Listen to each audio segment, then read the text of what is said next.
সামনে আসছে মাহে রমজান মাস। সেই মাহে রমজান মাসের প্রস্তুতি আমাদের এখন থেকেই নিতে হবে।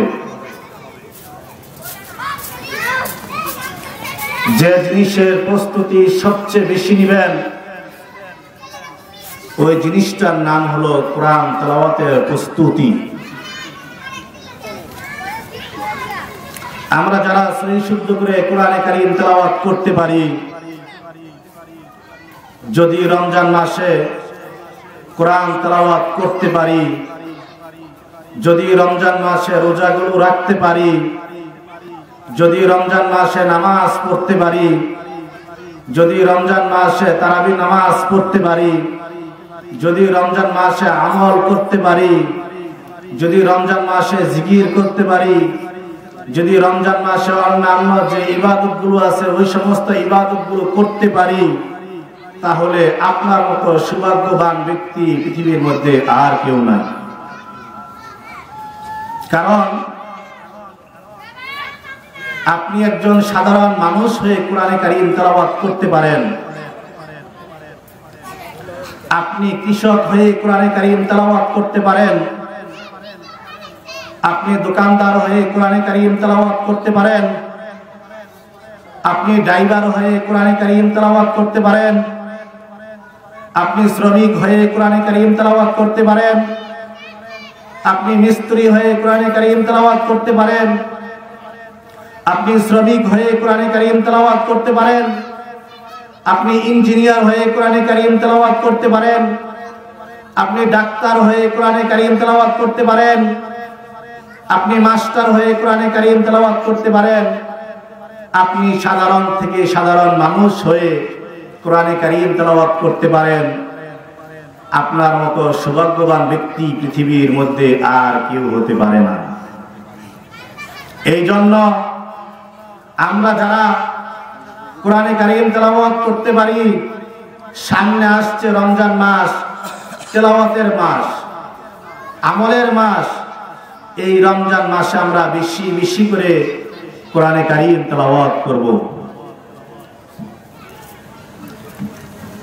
আমাদের মাতা পিতা অন্ধকার কবরে চলে গেছে, আমরা সেই মাতা পিতার নামে কোরআনে কারীম তেলাওয়াত করব। আমাদের আত্মীয় স্বজন অনেকেই কবরবাসী হয়েছেন, এদের জন্য আমরা কোরআনে কারীম খতম করে দোয়া করব।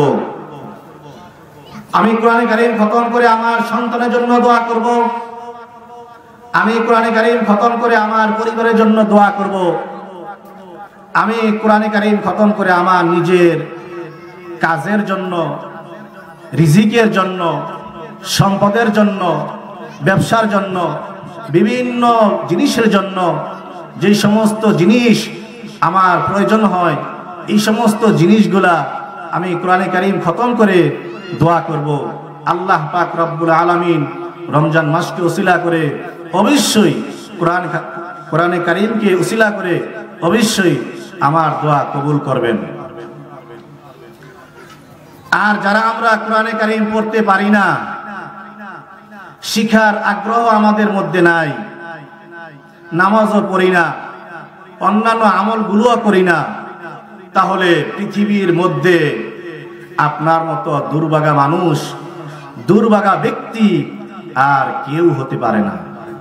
আপনি পৃথিবীর সমস্ত জিনিস পারেন, সব কাজকর্ম পারেন, কোরআনে কারীম পারেন না। বাংলা পারেন, কোরআনে কারীম পারেন না। ইংরেজি পড়তে পারেন, কোরআনে কারীম পারেন না।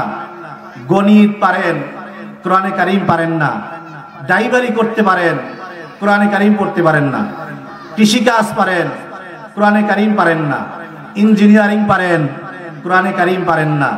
ব্যবসা পারেন, কোরআনে কারীম পারেন না। দোকানদারি করতে পারেন, কোরআনে কারীম পড়তে পারেন না, কোরআনে কারীম পারেন না। আল্লাহ তাআলার দরবারে কি জবাব দিবেন?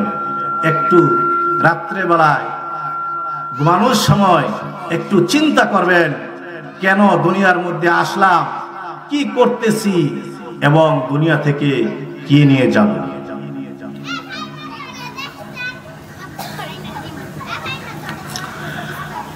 আমার সাথে পড়েন, আউযু বিল্লাহি মিনাশ শাইতানির রাজিম। বিতাড়িত মরদুদ শয়তান থেকে মহান আল্লাহ পাকের কাছে পানা চাচ্ছি।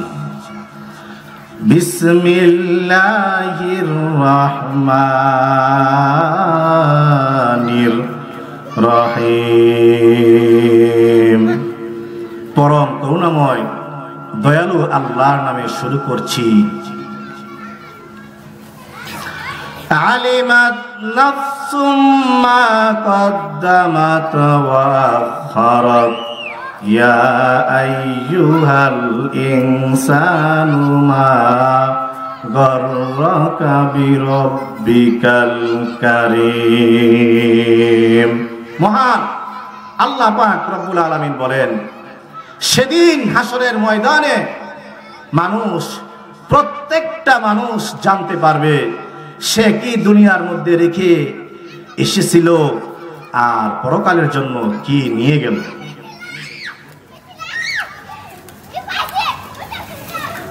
আমার ভাইরা, আমার বন্ধুগণ,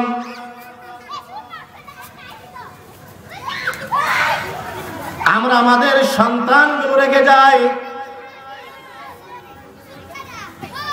প্রত্যেকটা মাতা পিতা সন্তানের জন্য অনেক কিছু দিয়ে যায়। প্রত্যেকটা মাতা পিতা চেষ্টা করে আমার সন্তানের জন্য আমি বেশি দিয়ে যাই, বেশি দিয়ে যাই। নিজে তো কষ্ট করে পরিশ্রম করে সন্তানের ভালোর জন্য পরিশ্রম করে ঘর বাড়ি তৈরি করে দেয়, গাড়ি কিনে দেয়। এমন কোনো জিনিস নাই যেই জিনিসটা সন্তানের জন্য দিয়ে যায় না। সন্তানের জন্য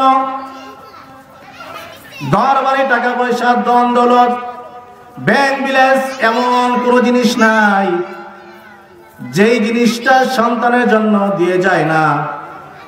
সন্তান মাতা পিতার কাছ থেকে অনেক কিছুই পায়, অনেক সম্পত্তি পায়, কিন্তু দুঃখ লাগে। দুঃখের বিষয়, মাতা পিতা যখন মারা যায় তখন সেই সন্তান মাতা পিতার জানাজার নামাজ পড়াতে পারে না, মাতা পিতার জন্য দোয়া করতে পারে না, সহি শুদ্ধ করে নামাজ পড়তে পারে না, অন্যান্য আমলগুলো করতে পারে না। বাবা মারা গেছে, বাবার জন্য দোয়া করবে, জানাজার নামাজটা পড়াবে, এটা সমর্থন নাই। মা মারা গেছে, মায়ের জন্য জানাজার নামাজ পড়াবে, এই সমর্থ সন্তানের থাকে না। আত্মীয় স্বজন মারা গেছে, আত্মীয় স্বজনের জন্য জানাজার নামাজটা পড়াবে, এই সমর্থ সন্তানের থাকে না। কিসের অভাব? শুধুমাত্র ধর্মীয় শিক্ষার অভাব। সন্তান সব জানে, বাংলা পারে, ইংরেজি পারে, এমন কোনো জিনিস নাই সন্তান যে জিনিসটা পারে না। কিন্তু ধর্মীয় শিক্ষা না থাকার কারণে মাতা পিতার জন্য জানাজার নামাজটা পড়াতে পারে না। ঠিক কিনা বলেন? ঠিক কিনা? আর এদিকে ওদিকে তাকায়, দেখে ইমাম সাহেব আছে কিনা। আরে মিয়া, তোমার বাবার জানাজার নামাজ তুমি যে দরদ আর মহাব্বত মায়া নিয়ে পড়াইবা, ওই দরদ আর মায়া মহাব্বত তো অন্যের মধ্যে হবে না। হবে? হবে না। এটা আমার মধ্যে হবে না, অন্য ব্যক্তির মধ্যে হবে না।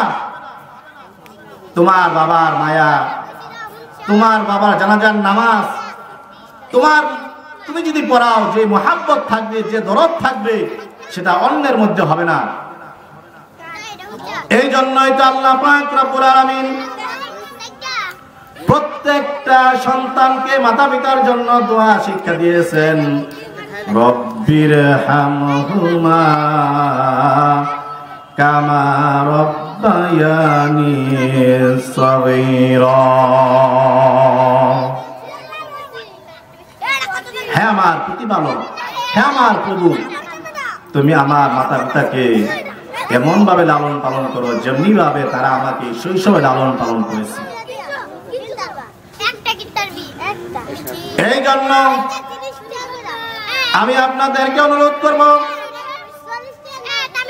সন্তানকে এতটুকু ধর্মীয় জ্ঞান শিক্ষা দিবেন,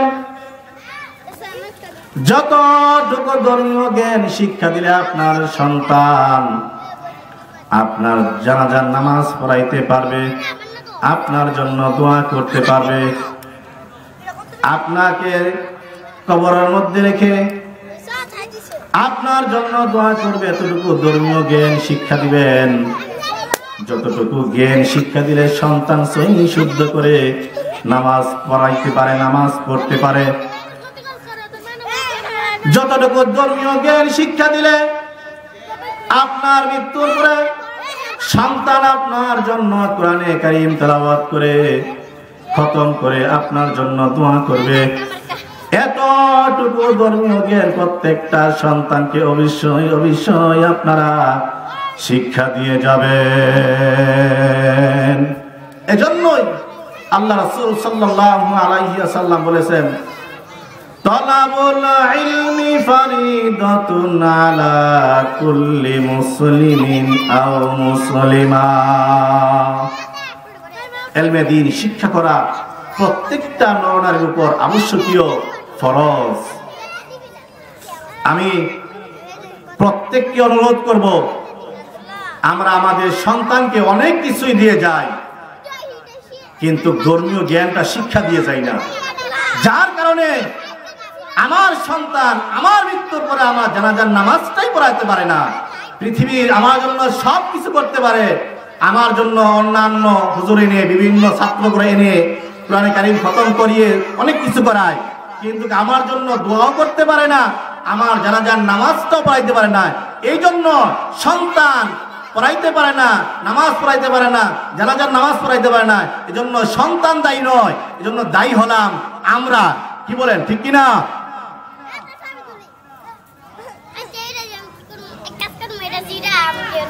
এতটুকু জ্ঞান শিক্ষা দেওয়ার জন্য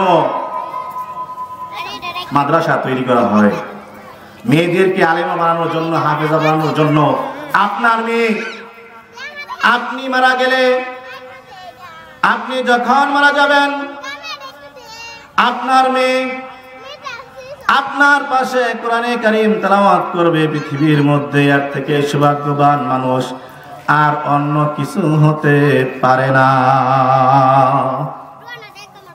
আপনি চিন্তা করেছেন যে হাফেজে কোরআনের মা হওয়া, আলেমার মা হওয়া, আলেম সন্তানের মা হওয়া, এটা কত বড় সৌভাগ্যের বিষয়। এটা পৃথিবীর মধ্যে কিছুটা বুঝে আসে, বাকিটুকু বুঝে আসবে মৃত্যুর পরে, ঠিক কিনা?